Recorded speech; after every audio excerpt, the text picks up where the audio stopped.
What's up, and welcome back to another episode of The Usual Suspects.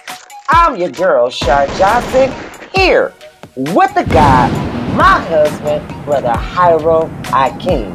What's up, babe? Listen, cutie pie, we're in the building. It's a lot of stuff going on, stuff happening far as celebrating hip hop from Cleveland to New York to Vegas to California, all the way down to the deep south, okay? And even in Oklahoma, too.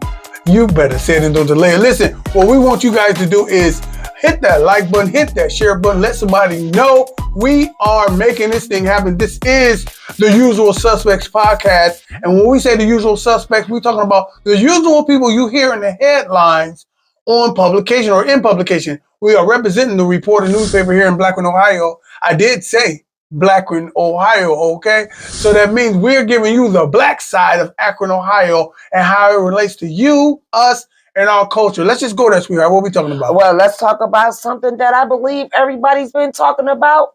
Marlon Wayans tells fans to shut the fleek up about his IG post.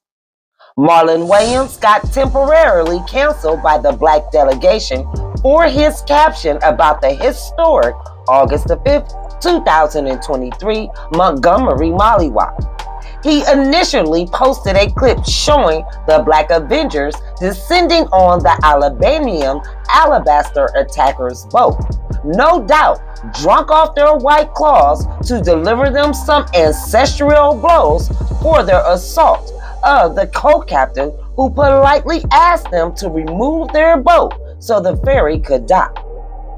Marlon captioned the clip, "How about we not try that in a small town?" Shh, silly bro. Let's all just be love, not war. Folks in his comment section were confused because it appeared he was chastising the good Christian black people defending their brother. Come on now. Many did not like the narrative Marlon was pushing. One fan said, "How about you show the entire video from the beginning of the group of white men who jumped a hard-working black man that led to the people intervening and protecting him? Stop it, Marlon." However, other fans offer more clarity. "I think you missed the context of the video. Explains why he chose that specific song. As the clip runs, Jason Aldean's controversial song, Try That in a Small Town, plays. Other commentators interpret it as Marlon flipping the song's meaning to address the dust-up with Confederate wannabe foot soldiers. Now, Marlon then posted another video showing the beginning of the fight to clear up the misunderstanding with the caption, "Y'all must got me fleeked up." Now shut the fleet up. One person wasn't letting him off the hook that easily and replied, "As a comedian, your job is to convey a clear and concise message, Marlon.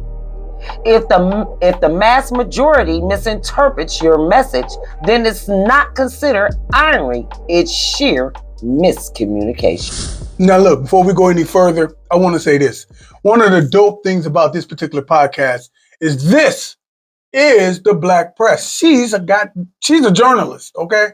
And we're reading articles from the Reporter newspaper, which is Akron's own publication, Akron's own black publication, right? Right. So we are telling you the stories in the words that how we can address it in ways that we can understand it. So my lovely wife, she reads it as if she's there, as if she's one of the Nubians, one of the ex-slaves, one of the ninjas on the premises. Okay, Right. So I thought that was dope. Big ups to you, and congratulations to you for getting it from the black hand and from the black ears. Look, at the end of the day, I have to agree with what the commentator said.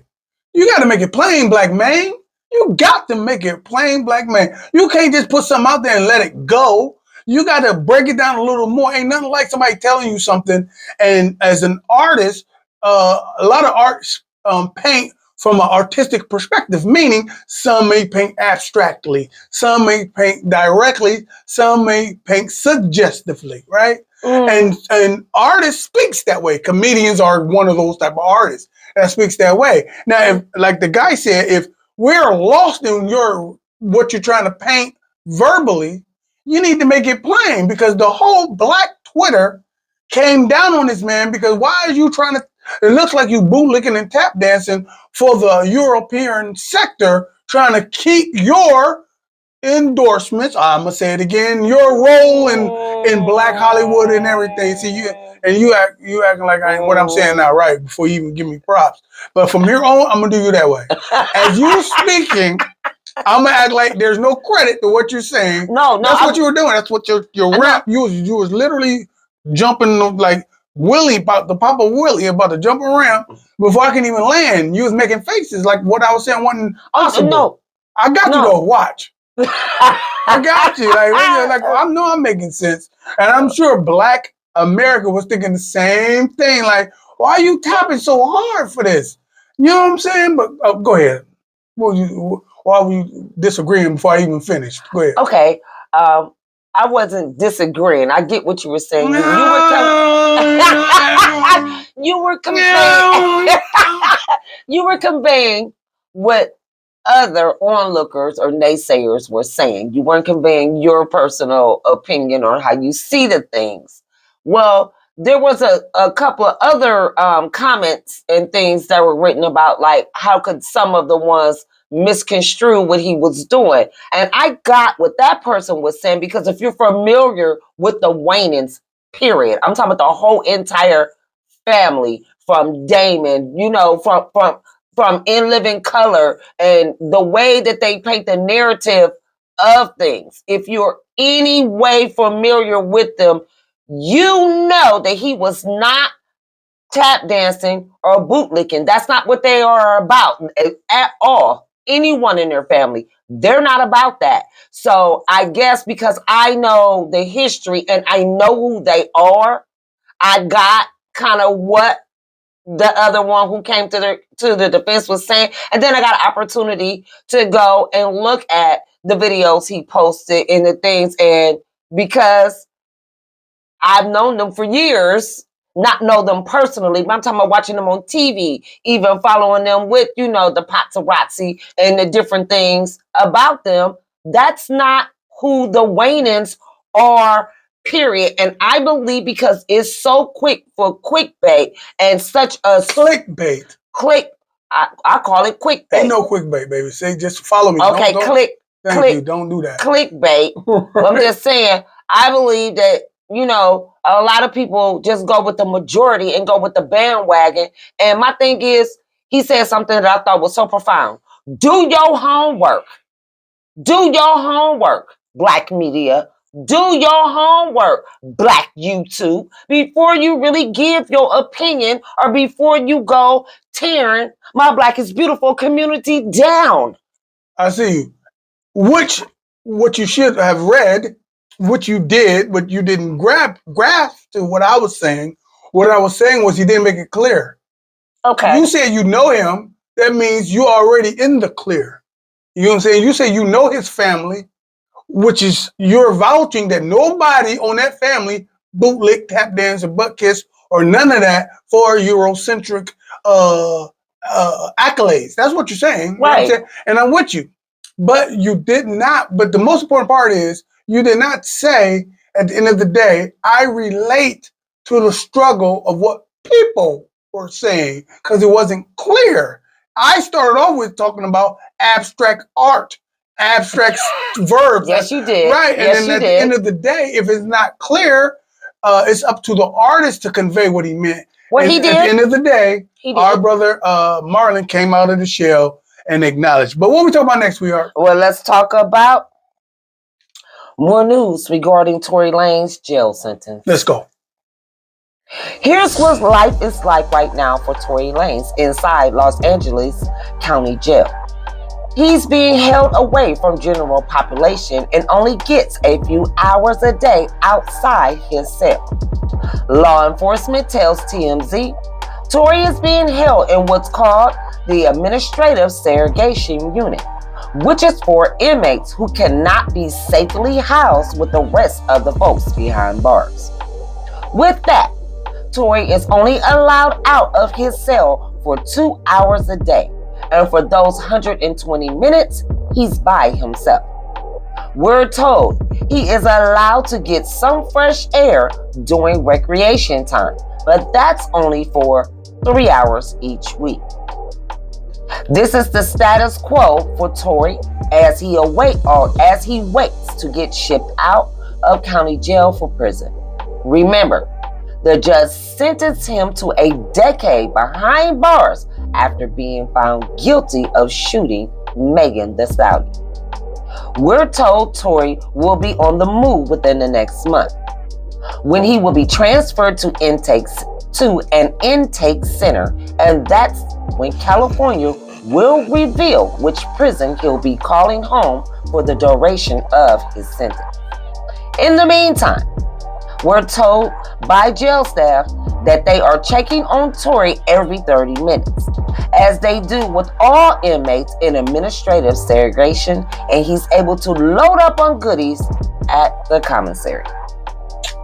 And they're also told that whatever Tory buys from the commissary, snacks, soap, etc., that also goes with him to the big house, as well as any monies that is on his book. So Tory vowed to appeal and said he won't apologize to Meg, but this is the life for him at the time being. Look, I don't need to go any further. I need you to read the rest of what's in the article so we can just get an understanding, because we didn't report the absolute verdict. So Right. Go ahead and just speak on that. Okay, so a California judge found the Stupid Again rapper guilty on 3 felony counts and sentenced Tory to 10 years. He was convicted in December of 3 felonies: assault with a semi-automatic firearm, having a loaded, unregistered firearm in a vehicle, and discharging a firearm with gross negligence. Prosecutor Kathy Tay read Megan Thee Stallion's real name, Megan Pete, victim impact statement in court. Since I was viciously shot by the defendant, I have not experienced a single day of peace, said Megan. Tory says he still considers Megan Thee Stallion a friend.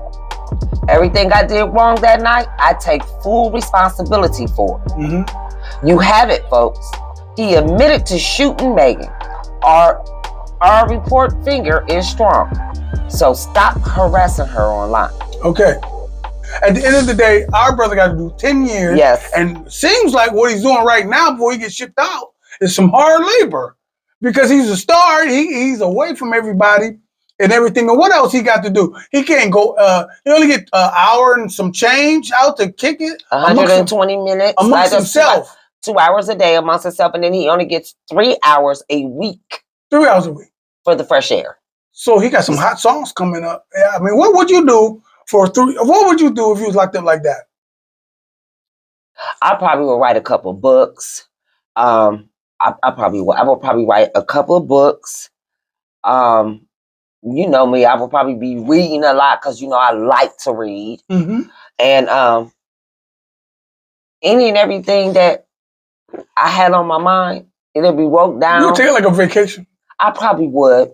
You're stress free. I ain't gotta go to work. I ain't gotta go to work. I ain't gotta clean my feet. Ain't nobody here to smell these funky things. Not that you got funky feet. I'm just saying. No, I'm just saying. I think. Well, he young. See, I'm probably gonna live twice He got 10 as years, long. so he gonna be coming out. Right, probably my age when he comes out. He that young? Yeah, he young. He young. So he gonna come out your age. He gonna come out probably a little younger than me. Right. But you know what I mean? He's a young man. So but me probably would be nice. Ain't finna do nothing to put myself in that situation, but I'm just saying. Ask yourself, if you got 10 years to do nothing but think about it, what would you do? If you have access to free time without being bothered, what would you do? Now we're trying to make light of my man's hard time. Okay, we're trying to put a positive light. But anyway, you listen. We want you guys to understand that we're here every Tuesday promoting what it is important to the community. We represent the reported newspaper here in Blackburn, Ohio, Akron, Ohio, and it's been in publication for over 50 years. My wife right here got my back. I got her back. Sweetheart, what are we talking about right now? We're gonna talk about Drake almost comes to blows with male fans at an LA concert. Let's go. Drake almost put his paws on male fans who fought a woman for one of Drake's towels that he threw into the crowd during his concert in LA. Certified lover boy threatened to send some goons to straighten out their bad behavior. Male goofies are weird. When I read that, when I published that in the newspaper, I thought, damn. The last thing Drake said was male groupies are weird. So get this, Black America. Drake is on the stage performing, rocking, doing his thing. Right. He takes off the sweaty towel and throws it. Right. And you already know, ladies is going to fight for it. Give it back, give it back, give it back. But there's a dude in there fighting for it. Give it back, give it back. And he said, wait a minute. He was about to go whoop. I'm going to say it again. He was about to go send his goons to fight to get the rag from the dude to the woman. Because it's her rightful place. I'm going to call sexism on that. Yes, I am. Because that may be a gay male. You sexist, Drake. Goddamn. There may be somebody that paid that $1,000 ticket to see you because he likes you. We in the LGBTQ community out here. Not we. I am definitely not a part of that community. But what I am saying is we as a people understand the LGBTQ community and understand that they buy tickets, they buy sandwiches, they buy Coca-Cola, they buy all this. You telling me you gonna say a sexist comment like that? That's what that was. He said male groupies. Yes, it's a male groupie, but damn, he bought a ticket to see you and he's fighting over your sweaty towel. You think that's a real male groupie? That's not a male groupie. That's a male groupie that loves you, Drake. How dare you send goons down there to beat up somebody that's into you in that way, that want your sweaty body? Well, am I making any sense? I get that. Am I making any sense? Somebody comment on that. But in my humble opinion, he's a man's man that says, look here, bruh, ladies first and ladies only. You can't do that. You ain't saying that ladies first, ladies only on your ticket sales. You're not doing that. That's homophobic. Oh my God, dare I dare Satan? I'm not going to say that. But that was crazy. When I read that, I was like, oh my God, this is obviously gay male fighting over the towel. Well, but not necessarily. What you mean not necessarily? Because I'm not going to fight over a sweaty man's towel. Okay. No, babe, you wouldn't. But you have those individuals who go to these concerts to get these things from these stars to put on eBay to make money because they know they got goofy people that are buying it. You're right. I stand corrected. Attorney Akeem. I stand corrected, but it don't erase the homosexual one that's fighting for it, that want it for the love. It don't erase it. It don't erase it, man. Drake, slow down. I'm surprised they ain't come for you. I'm surprised the alphabet toys, I'm about to say boys, but the alphabet boys and girls, okay, ain't come for you with all this sex. I mean, this we can't say alphabet boys and girls. Well, the alphabet boys are, the drug busting boys. But when you pause with the busting, okay? Pause with the busting, okay? I'm just saying. Usually when we say the alphabet boys, we're talking about people that's come like the FBI, the CIA, the DEA. That's what the alphabet boys is. But as of late, alphabet girls and boys, I'm gonna coin that. The alphabet team. Talking about concerts. Let's go. Okay. Beyonce gives fans side-eye for forgetting lyrics at concert. It appears that the Beehive forgot the words to one of Beyonce's songs, and she had to give them the bombastic side-eye until they finally got it right. One concert attendee said, I know we sung this part at least 20 times. I lost my place and breath. I'm like, damn. We're the backup singers, LOL. We got it together though. Imagine paying the cost of several mortgages for a concert ticket and you don't know the song lyrics of your favorite artists like Michael Jackson, Prince, Whitney Houston, MC Light. Don't say MC Light. You threw that in there. Listen, at the end of the day, you at a concert, spent 3 mortgages, 3, 5, $1,500 to see your favorite star do her song and dance. And by happenstance, she called you upon the stage to ask you to, not to ask you, but to sing with her. And you mumble jumble the words. And she is intelligent enough, cognizant enough, and in her performance, we talk about the great Beyonce. So notice you messing up the great Beyonce's lyrics. She's like, what the hell? Are you messing my stuff? So she give him the side eye, like, what the hell is going on? Listen, you done spent 3 mortgages on an artist that you love, and you get the call of all calls, and you mess that up.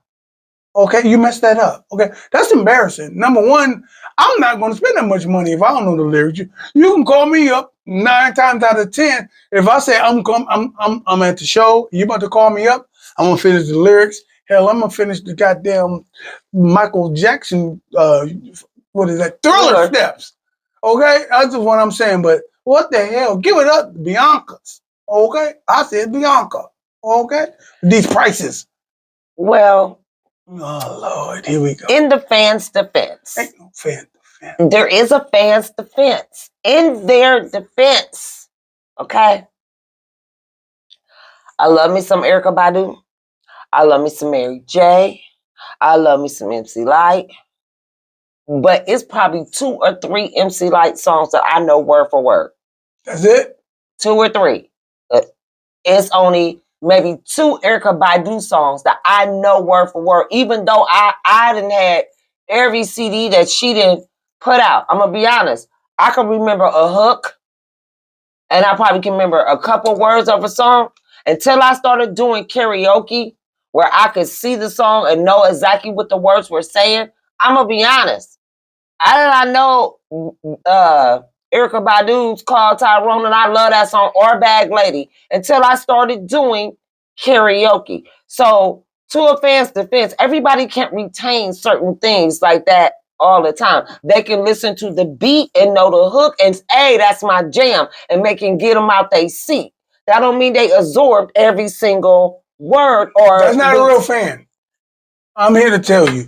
You can go to Spain. You can go to Africa, Italy. You can go to Russia. People don't speak the language and read and speak in your language. They'll speak your lyrics. You telling me you're from Buffalo? You from Canton, Ohio? You telling me you're from Memphis? You telling me you're from New York, LA, California? And you don't know the lyrics, and the people over there in Laughdale, Get Ill, Russia, know your lyrics? Listen. Hold on. You're going to allow Sister Bagal over there in Iraq, okay, to know the lyrics better than you? What the hell is going on? I mean, what the hell is going on? With all due respect, we always currently conscious over here. With all due respect, I like me some Beyonce. I like me some Mary J. I love me some MC Light. I love me some, certain songs. I like all that stuff. Certain hooks or whatever. I'm going to be honest. I don't spend 24/7 trying to learn your song and do your stuff. It's entertainment. It's a sensation for at the time and the moment. So somebody that's obsessed with people like that and know every single thing you say and do, I would be scared at the end of the day, because you should have other things going on in your life. Just to be sitting up there trying to. I see you and I raise you, and it's going to make you feel bad. If you want me to edit this out, I will. You don't know nothing about all these people that you speak about that maybe you might not know what they're saying because you're too busy, but you know everything Kofi's saying? Kofi, for those who don't know who Kofi is, Kofi is a reggae artist from the islands, okay? And she sings reggae with that big tongue and everything. My wife loves her, and she knows exactly everything she's saying. She come to town. She's one of the ones that can get caught up on the stage, and she's not. She don't even know she put on the accent. She's just going to say what Kofi is saying. She know who's Kofi's collaborators. She can do Porter J's parts. She can do Kron and Bougie Bantan. She know all that. But at the end of the day, she's being kind of weak with that. But I won this argument for the record. I am absolutely right. You lost. Okay? Kofi at the tiny desk. Check out Kofi on the tiny desk. Okay, my wife know all that lyrics. And I was so upset because she came here and was over in New York. And when I went to go buy the tickets, she wasn't in New York. She was in Buffalo, Baltimore. Yeah, she was in Baltimore. Couldn't get the vacation time. Couldn't get a room. Just upset. They changed the prices and then they changed the prices on me like that. But that's neither here nor there. We're gonna have to go outside of the country. Yes, we are. All right. So, am I right or wrong? Okay, you know Kofi's, but don't know Beyonce lyrics. This is crazy. You know, she's a fan. Beyonce, I know some of your lyrics, girl. All right. Well, you guys, we're gonna talk about hip hop, and we got to talk about the greats that's here and that's gone. Rapper Magoo, Timbaland's former collaborator, has died. Recording artist Digital Black confirmed Magoo's passing in an Instagram post, writing, "Man, can't believe this. Rest in heaven, Magoo. Damn, big bro, wasn't ready for this at all." Digital accompanied his message with a cover of Magoo, whose real name is Melvin Barclay, and Timbaland's 1997 album, Welcome to Our World. Magoo's cause of death was not disclosed, nor were details about the circumstances surrounding it. Many of his famous friends took to social media to share their condolences. Singer Genuine laminated, "Time was short. I don't even know how to say anything at this point. I have lost 3 friends now within a month to life and its due date." Genuine went on, "This dude always pushed me. I will miss you, Magoo." That's what we called him. Timbaland has spoken out for the first time since learning of the death of his former music tag team partner, Magoo. The veteran hitmaker paid tribute to his Timbaland and Magoo running mate on Monday, August the 14th, hours after news of his death began to circulate. This one hits different. Long live Melvin, aka Magoo. Tim and Magoo forever, rest easy, my king. He wrote on Instagram while sharing a throwback video of them performing together. Magoo was 50 years old. Okay, let's go with the word laminated. It's called lamented. I'm just Oh, I got you. Don't keep talking. I got you, baby girl. Lamented. Hey, check this out though. Oh. Magoo. We're gonna give a second of silence for our brother, or a minute of silence for our brother Magoo.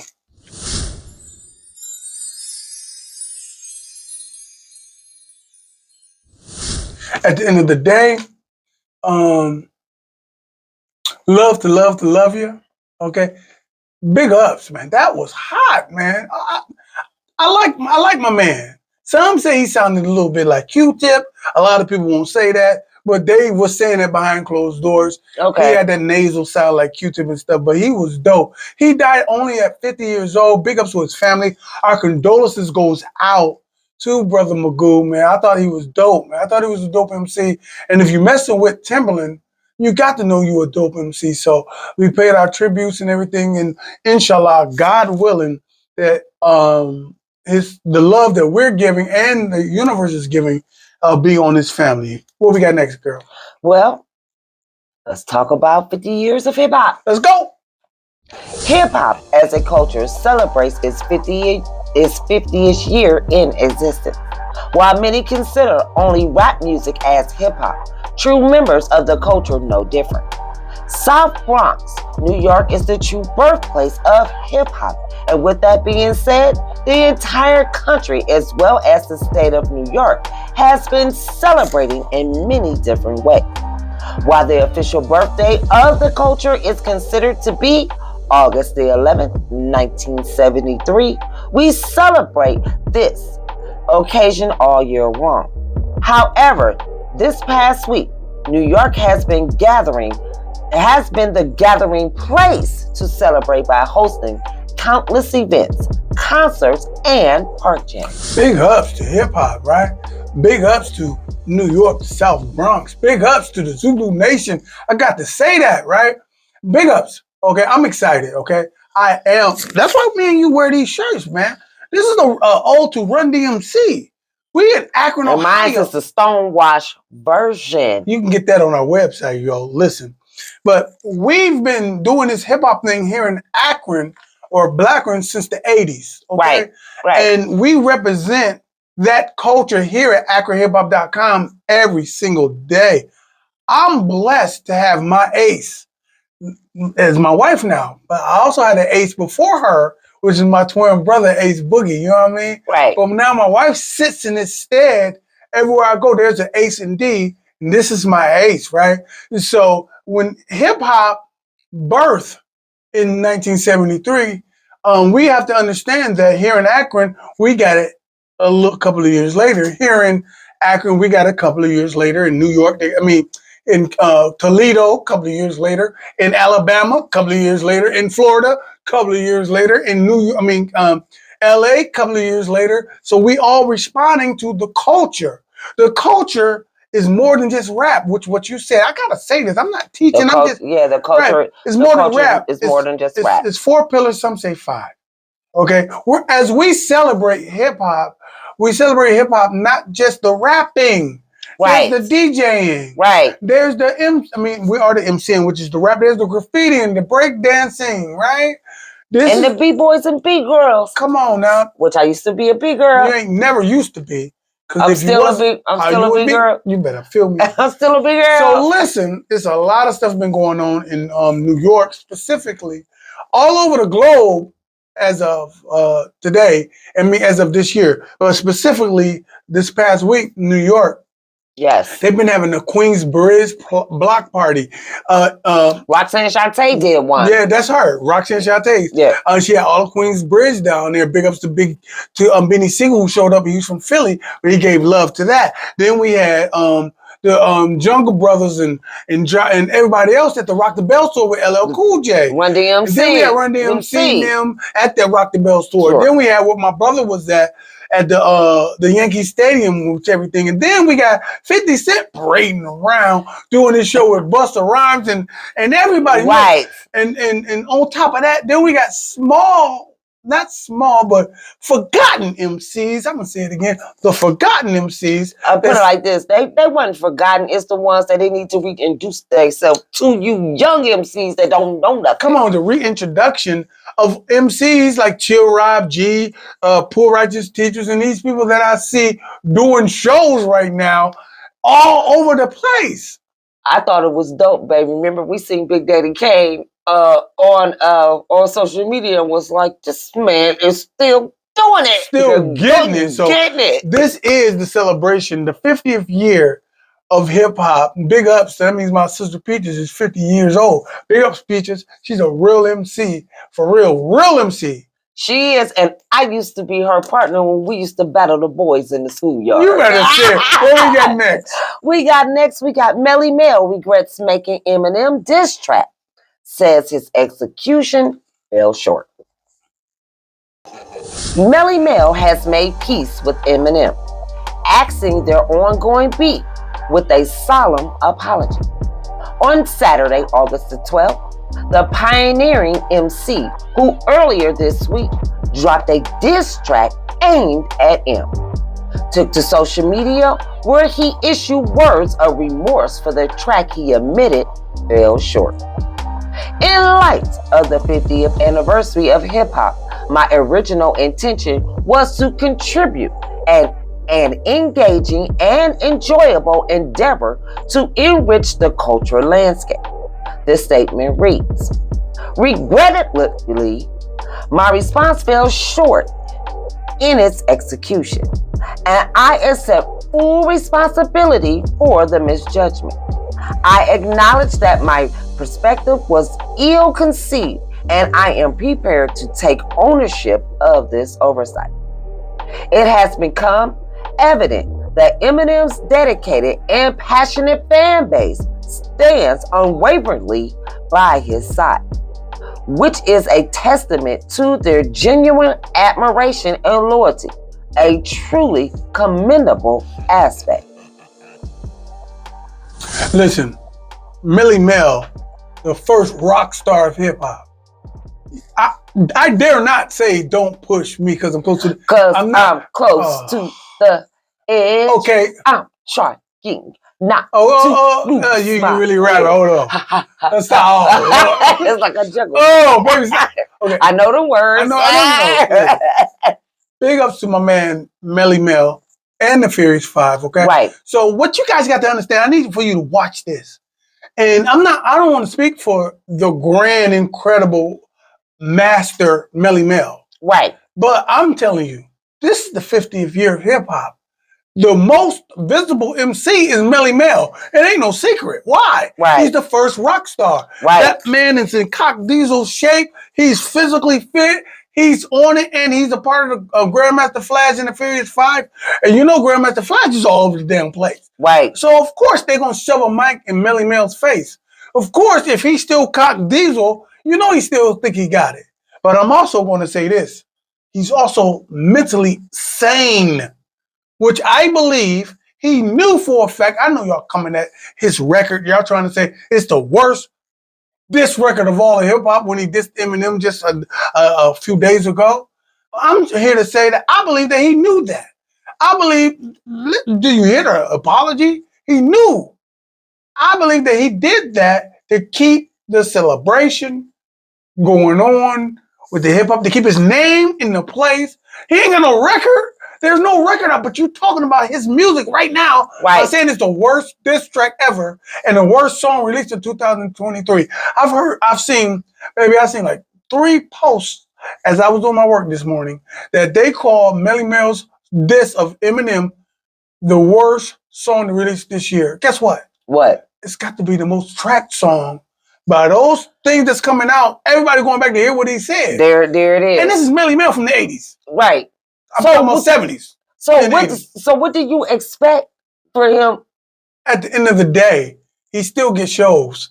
At the end of the day, when Tom Joyner is doing shows and they say hip hop, it's Melly Mel. When everybody do shows all over the globe and they celebrate the foundation of hip hop, I'm sorry, Melly Mel is there. So big ups to Melly Mel. He know how to keep his face in the place and the muscles on hustle, baby. What I was getting ready to say, yeah, because guess what? He about to get some good money because they're gonna make memes of this. You're gonna have the comedians make jokes of this. You're gonna have the rappers on the reality show. Oh, some of those whack lyrics that they So guess what? Melly Mel was genius. They can take it how they want to take it. A whole another year.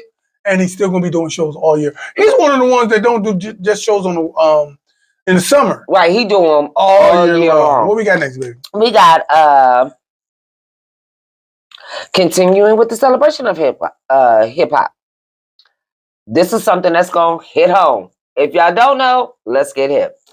Following a year-long petition driven by locals and supporters, city officials dedicated the Bone Thugs and Harmony Way, signed during a ceremony on Friday, August 11th, according to News 5 in Cleveland.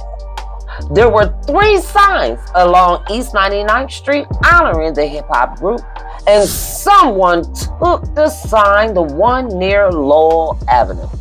Okay, and this is what I think, babe. I thought it was super dope. I did watch the celebration. Unfortunately, I was at work, so I couldn't go up to Cleveland and see it. But they were talking about it all day at my job. But I watched it. I watched as they took the old sign down and put the new sign up, which I thought was super dope because they had the picture of the whole Bone Thugs and Harmony clique. They had the picture of them. They had the names on the top, and I thought it was super dope. And there was a couple of the members that was there as they was doing the unveiling, taking down the old sign, putting up the new sign for Bone Thugs and Harmony. And what I also thought it was dope is that the councilman who received the petition for this said that he has been in office for over 20 years My girl, you and that understand. he has never seen anyone complete that quickly to get the signatures that was needed for that. And I thought it was super dope because it's 50 years of hip hop and they do need to be celebrated, because if you look at their accolades and the different things, it's not like these men from Cleveland, Ohio don't have that body of work like all the other hip hop stars and community that's out here. Not only that, they Eazy-E put them on. Come on now you got to know what they say. Ice-T was the father of the gangster rap, and you got to say NWA was his sons that came from the father of gangster rap, and Bone Thugs and Harmony came right with them. They got them under the genre of blues, R&B. They got them under several different genres other than rap. So Bone Thugs and Harmony is a true pillar of hip hop because they give it to you in every which way. I like but that. I like blues. that, babe. Look, that's why I married your black ass. Okay. What you just did was gave the great line of Divine. What? Where is your wedding ring? Oh my gosh. I was in a rush. My fault. Where's your wedding ring? Why you talk? Oh, okay. I'm in a rush. Why are you bringing it out? I usually would have my hand out, but I realized the second segment I didn't have it. I was like, oh damn, she's going to get me. My fault. I apologize. But listen, you did so great with the Bone Thugs and Harmony thing. But one thing you didn't say, because you're not from Cleveland, I am. No, I'm not. Pittsburgh. Oh my God, you did not say Pittsburgh while we talking. I need you to be quiet. What the hell is going on? That's just an Ohio thing. People outside don't even know what just happened. But big ups to my cousin Gina. She said something on my directly. She says, why everybody putting up posts and street signs and stuff. Noobs or ninjas take street signs in Cleveland. And that's what they did. Took the street sign, and they're going to continue to take the street sign because it's something monumental. I'm here. I'm going to say a plea. Okay, I'm going to say a plea. Okay. This is their street. Here in Akron, Ohio, we got streets dedicated to Howard Hewitt and whatnot and stuff like that. LeBron James. And LeBron James and stuff like that. James Ingram. Right. And understand this. I was at the Howard Hewitt's induction ceremony on the behalf of the newspaper. I understand I know how that feel. I'm from Cleveland, and I know how that feel as well. We need to keep these signs up to represent them, even though in the annals of hip hop and the echoes of the fat beat and rhymes, we know where they're from. But to physically drive by as a suburban, not me, but as a suburban and say, I'm going to take a selfie here in these spots is paramount. I'm going to say it again. It's paramount. Paramount means it's of the utmost importance. Right. Okay, so big ups to Bone Thugs and Harmony. Big ups to the city of Cleveland. And big ups to our sister. I forgot her name. I know you can get it. Or you can get it when you go to the article for pushing this to get their name on top. What we got next, baby? What we got, speaking of everybody being celebrated in this 50 years of hip hop, we got Snoop Dogg response after Uncle Luke moans about the lack of hip hop and 50th love for Florida rappers. I don't like moans. Is that what it says? It say be moans. I ain't never heard of that word. So I be moaning. Okay. Let's go. I just said moans. Let's go. Uncle Luke has taken aim at Hip Hop 50 organizers, slamming them for overlooking Florida's contributions to the culture, prompting a response from Snoop Dogg. On Saturday, August the 12th, the 2 Live Crew founder, a pioneer behind freedom of speech in the rap game, took to Instagram where he aired out his grievances about the lack of inclusion of acts from the Sunshine State in the Hip Hop 50 celebrations. Hip hop fans from Florida, don't be upset that they don't recognize your favorite Floridian artist as part of hip hop's 50th year celebrations. Luke began. This industry has never considered us as hip hop from the time I started hip hop in the South. Uncle Luke's outspoken criticism did not go unnoticed as Snoop Dogg chimed in to give the 62-year-old his flowers while thanking him for all his influence on his long-running career. I love and respect what you did for me and my hip-hop journey, Uncle Luke. And off the mic, on and off the mic. Let's do a Southwest Hip Hop celebration so we can get the flowers you and the other founders who mean so much to this thing called hip hop. He wrote in the comments section. I had no idea you were going to read that part, but listen, at the end of the day. I thought that was dope. I just wanted to make sure they knew what Snoop said.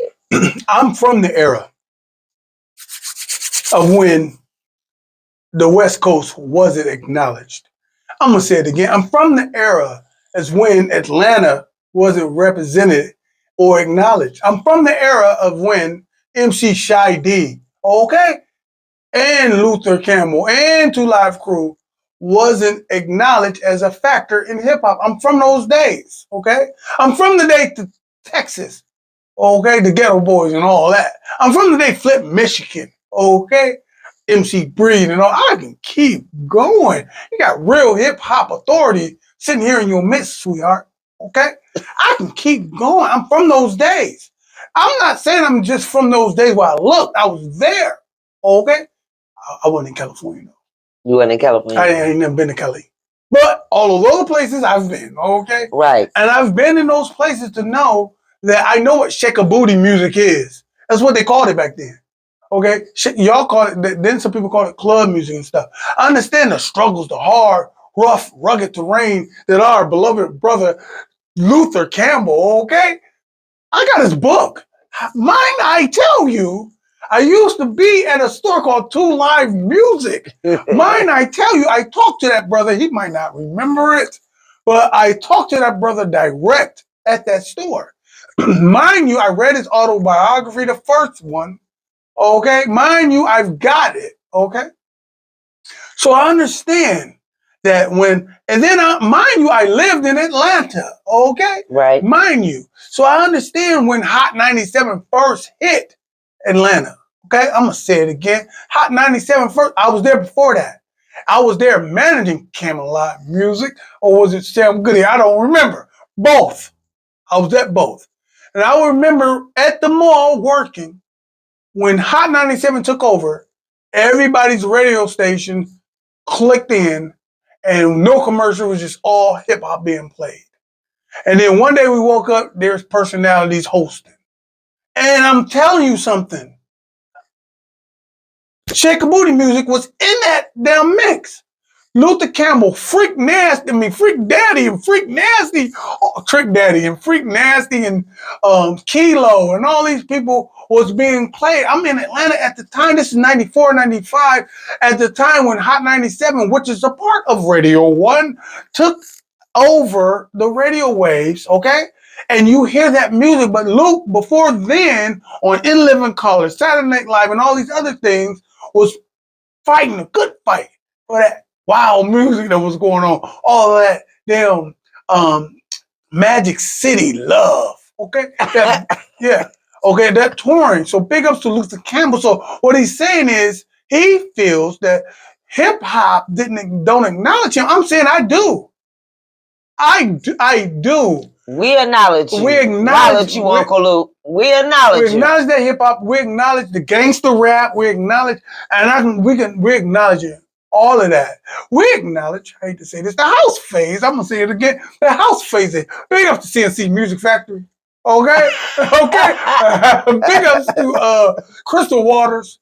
Big ups to our local girl, Miss Williams, from here. Right. Who was doing that hip hop with the house. And big ups to my brothers.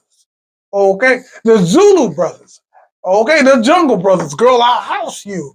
Big ups to the Jungle Brothers, Africa, Sammy B, and Mike G. Okay, but I'm saying Luke Campbell is a factor in Southern hip hop. You can't say Trick Daddy without Luke. You That's can't true. say Dade Canning without Luke. That's And true. dare I say, I hate to say this, I'm about to say this and I'm done.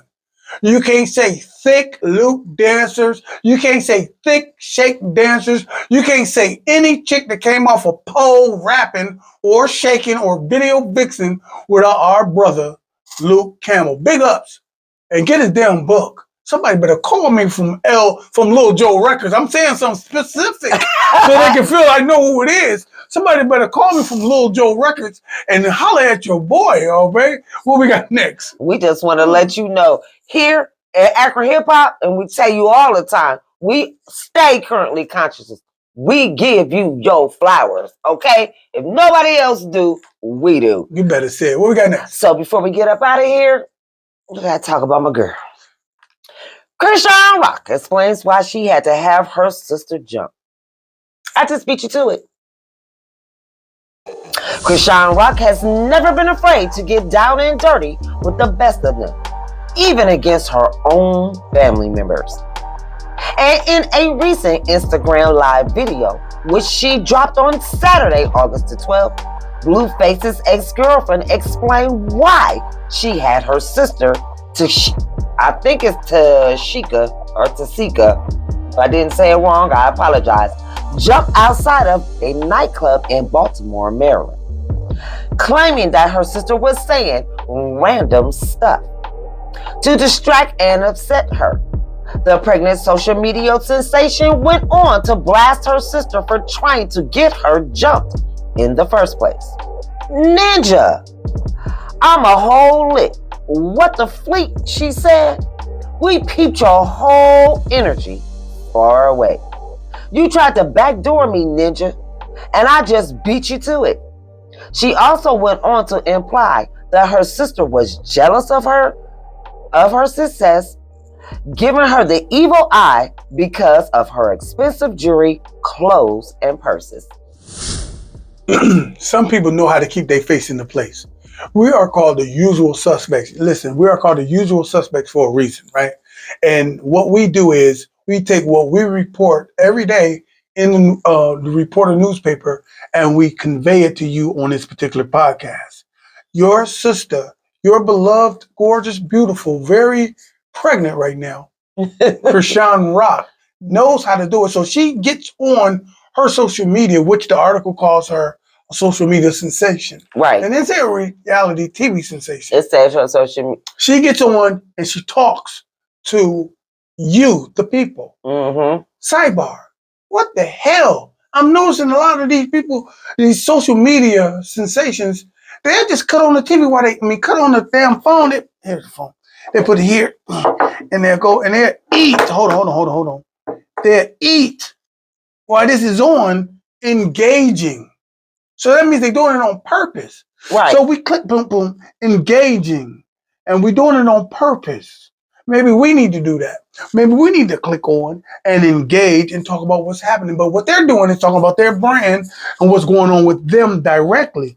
Big ups to our girl, Chrisean Rock, because she says, like other people, you didn't hear nothing wild about any other people that's usually the usual suspects, right? Right. So, but she says, you know what? I'm going to cut this on and I'm going to talk about something I got with my personal family. And there it is. I say that's Jocelyn 2000. Oh, you disrespected Chrisean Rock? No. Now, you told me that Jocelyn is a whole brand and she knows how to get people to watch her and do things. Chrisean Rock, Crazy in Love, her and Blueface's show, the second season, because we don't know if it's going to be a third one. Maybe she's setting it up that where she don't need Blueface for the next season. Maybe she's setting it up on Zeus Network, which the same network that Jocelyn is on is for them because she's just entertaining and have a life of her own with the drama or whatever without Blueface that y'all gonna sign me up for another season so y'all can follow me and my crazy ass family. That's how I'm seeing it. I'm saying you taught me that if this is their brand, they're going to make sure that their brand stays in the place. Come on. Chrisean Rock has been a usual suspect here all year on our podcast. And you know I like her. You know I do. I like her. I feel like that she has not had You think she's still drinking right now with her baby? No, I don't know. You think she is a little more intelligent than what people? Yes, I because the way she talks now, when she jumps on her lives and the things that They said she found Christ. Chrisean. Hey, no, let it go. Chrisean, baby, you need a big sister or even an auntie to talk to you. Talk to you about the little Christian stuff. Go ahead and hit me in my inbox, boy. I got something for you. But I'm just saying. Right. I'm just saying. Be yourself, baby. Be black. You know, yes, there is a heavenly Father, but I'm going to need you not to be following the Christian. All right. Hey, listen. Let me ask you a question. Yes, babe. As far as the tea. Okay. Okay, there's a lot of stuff been going on and everything. I know we're about to get out of here. Why don't you educate me right now on why do you think people like Chrisean Rock is popular right now? I believe Chrisean Rock is popular because where we're at and not in our day and age, females can relate to her. The relationships that they have with these dudes, even if they're not famous, they could be street famous, club famous, or hood famous. The way that these men act and the way that they, treat their females, because a lot of these guys right now, as long as they got the bag, they got multiple, things that they can, get and look at. All they got to do is present the females for certain things and they can get it. Then you have these females out here that, that been through traumatic things or may not have people in their life to really just show them stuff or teach them stuff on how to be a lady, walk like a lady or whatever. All I know is I can get on Instagram and be beautiful, have long hair, long nails or whatever, show my body, get to the bag, get famous or get money.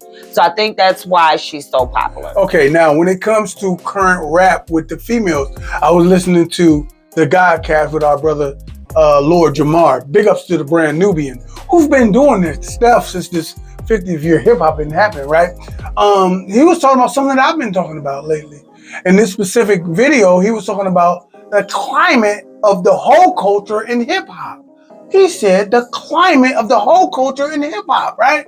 So I'm asking you, as a woman who's from traditional hip hop, on why do you think it's acceptable that our sisters continue to act like this, or do you not think it's acceptable? It's not acceptable at all. Now, there has been females that has always acted like the Jocelyn's per se, the Chrisean Rocks, and certain of the females. They've always acted like that. No, that's not horror culture. I'm talking about whole culture, like straight off the pole, and that's all they doing, like they're rappers. It has always, I believe, now this is my humble opinion, and if I'm wrong, I'm wrong. Hey, educate me. Hey, but this is how I see it. I believe that they took what Little Kim was about, because she was a straight lyricist, and they wanted Little Kim to look a certain type of way for people to buy her music, listen to her, or whatever. And that messed up her whole self-esteem. It did. She had said this out of her own mouth. Because, and to her, she was pretty like she was. She was a rapper. But they wanted her to be sexy and look a certain type of way to sell the music. And I believe that they say, because this is the formula and this what works, this is what we gon' do from here on out. Because see, Queen Latifah, MC Light, even Roxanne Shante, they wasn't no sex symbol chicks. And them chicks was rapping, and they had the fly haircuts though. And I'm gonna keep it real, even Salt and Pepper. And don't take me wrong, because them was commercialized rappers to me. But at the end of the day, even Salt and Pepper, they wasn't out there on no sexy playgirl type shit. On some whole shit. They just weren't. And even if they was behind closed doors, we didn't know about it. Well, there wasn't. Yeah, but don't these even suggest that about our okay, well, I'm not, because I love salt and I love pepper. But I'm just saying, But they still had to fly hairstyles. They still had to fly earrings. That's B-boy stuff out of Brooklyn and New York and well, babe, I dress like. I mean, I wore that stuff, but I believe that a lot of the stuff in the industry. But can I just say this and just say it? The industry pimps us every which way but loose. To me, this is another thing that they can take these talented black women. You don't. Baby, they coming like that now. You coming off the strip pole. Whatever made you get on the strip pole. Last week, you told me Nene Leakes was on the stripper pole. She was. Okay, and nobody make her do that. She did that herself. So, needless to say, segueing into Nene Leakes, we know you do the tea here and everything. Why don't you catch me up on what's going on with the Atlanta Housewives, what's about to happen with that, and let's just talk about some of that BS. Okay, so right now with the Real Housewives of Atlanta, I see that seems like that everybody's coming for Candy. Is it on right now? Is it active right now? It is on right now. Watching it? Well, you know, I have to keep up with what's going on, like with the Real Housewives of Atlanta. I keep up on all those reality shows. My thing is, I'm seeing what's going on this year. And especially after Nene did the interview with Carlos King, the part 1 and part 2, which I thought was some great interviews. I really liked it. But at the end of the day, I'm afraid and I'm scared for Atlanta Housewives because they got the Real Housewives of New York now. Whew. So is that new? That a new thing? It's a new one. Who's going to be on there? Do we know any of the stars? I don't know any of the individuals that they acknowledge who they are, or you're not familiar with them? I'm not familiar with them. But they did acknowledge them who they are? Yeah, they're acknowledging who they are. I'm watching them also. So I watched the Real Housewives of Atlanta and I watched the Real Housewives. Are they half naked too? No. Ain't no need for me to watch. But it's interesting. I ain't gonna watch that. But you know, I'm interested I don't need to watch it. They ain't nude or nothing like. No. Like, this is not that I want to watch nude women, but then they ain't gonna keep my eyes. It's just soap operas, right? It is. It's soap operas. But let's show some of the pictures. Let them know to watch it, and let's get out of here. So you guys keep up with what's going on the Real Housewives of Atlanta and the Real Housewives of New York. Go ahead and compare the two. I'll be checking out Candy speak on it because I like when they talk about those different type of things. And another YouTuber that I watch that keep me in the loop on everything that's going on with the Real Housewives of Atlanta is Binge Worthy. He's the one that got me up on paying attention to what's going on within the franchise. I hope you guys enjoyed what we talked about today. Make sure you go to the reporternewspaperonline.com. Go straight to the entertainment section and you can read all the articles that I read to you. And you might catch something in there too, you know, because we got videos in there also on the website. Make sure that you like this video, share this video so you can keep us in the algorithm. Us. I'm your girl, Shar Johnson, with the guy, my husband, Brother Hyro Marquini.